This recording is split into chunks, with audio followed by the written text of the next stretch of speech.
huge part of the equation was on the ball. Good job, Atlas.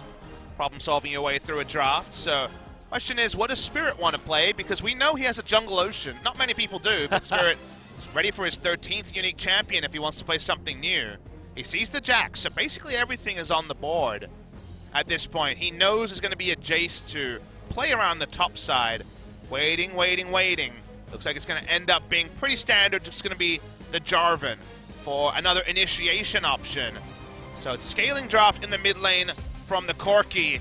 It's all about outnumbering here. A lot of rotational play going to happen from Kingzone as they start flipping around. You start wondering if we'll see a jungle Jace, but it's not ever 8 winners, so I don't think we will. Yeah, I really like Afrika's comp though for the pile-in style. You got the headbutt pulverize, you've got the flag and drag, and then you've got Keen to just layer a gigantic decimating smash over the top. And then you got Kingzone who are saying we never ever want to fight as 5. What are you even talking about? Yeah, what is even fighting with 5? We're just going to weave his way out and use the Devour from the Tahm Kench. The problem is that the Jace is not puncturing through a simple lane. Sion can wave clear for days, does not die easily, giving him the Dyrus treatment or the Huni treatment. You remember the famous Jace versus Cho'Gath LCK final matchup with Longzhu versus SKT last year. Unsealed Spellbook on Tucson, no surprise. Yeah, loves that. Okay, all in Delicious here. Cow, yeah, Gorilla really want a steak for dinner as Tucson has to flash his way out. Oh, no Pierce is going to land. So Prey's not going to be able to find that one. Is Khan completely out of mana. In comes Spirit, yeah, Flash is going to have to be used if he's going to get out. Flag and drag immediately flash, but no knockup from Spirit. One more auto, that's to go full kill you mode onto Keen. Yeah, if there was Comet, maybe you'd have to be a little bit more respectful in terms of regen. It's going to actually be Emax, even though they're going for Glacial Augment. We saw Qmax in the previous game. We saw that was from Khan on the Glacial Augment Sion, game 1. Damn, BDD is reading Kuro like a book right now. Holds onto the shove. As all the flash afterwards doesn't get the last one auto attacking. Looking to try and answer back. Zombie ward there in the brush as the Afrika Freaks are going to turn this one around. There's the stun, but flag and drag gets Spirit out of the way, and Tucson immediately going to get exhausted. He's not level 6 yet, so BDD grabs his second. 500 gold now in the lead for Kingzone. They were organically winning most of these lanes without jungle help, but now Spirits had to be topside for so long that the mid lane is huge for Kingzone. Yeah, BDD is massive, and his seismic shove accuracy has been flawless so far in this game. Seeing the engage, ult available. Yeah, we've got the Grey Health being eaten up though. Spirit just takes so much damn damage from Kuz. Yeah, you're making the right noises, Papa Smithy. That's a big problem as Khan. He's going to turn up and try and grab himself a red buff. He gets impatient and he's going to get the heck out of there. Khan just trying to whack this Sion with a hat. Falling down, mid-outer is going to go, but Spirit comes in with the Cataclysm. Half health now as well as Kuz. He's in trouble, surrounded by 5 members of Afrika, and Gorilla's actually going to join in. Kuz actually lasting a very long time with his Grandmaster's might, but it is going to be the Toadfish. Locked up first. Afrika grab one back just to even out this kill score. Another teamfight Weaver's Wall this time does condemn the Toadfish, but no one else will fall from the side of Kingzone. Only a single kill, but it might stop the Dragon stacking.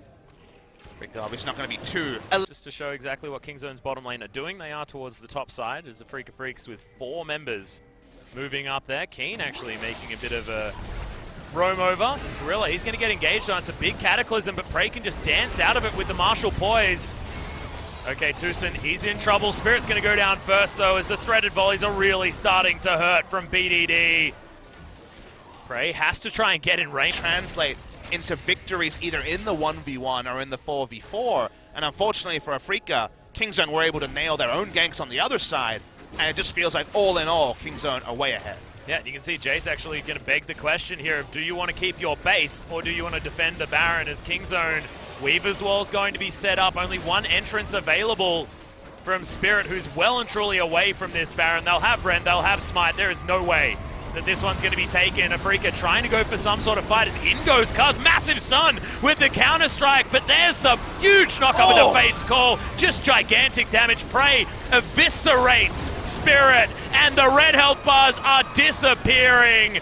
The zombie Sion is not going to get anything done, and Kuro, it's him against Kill the your world. old teammate. Exactly, Prey and Gorilla looking to try and get after him, but Gorilla says no.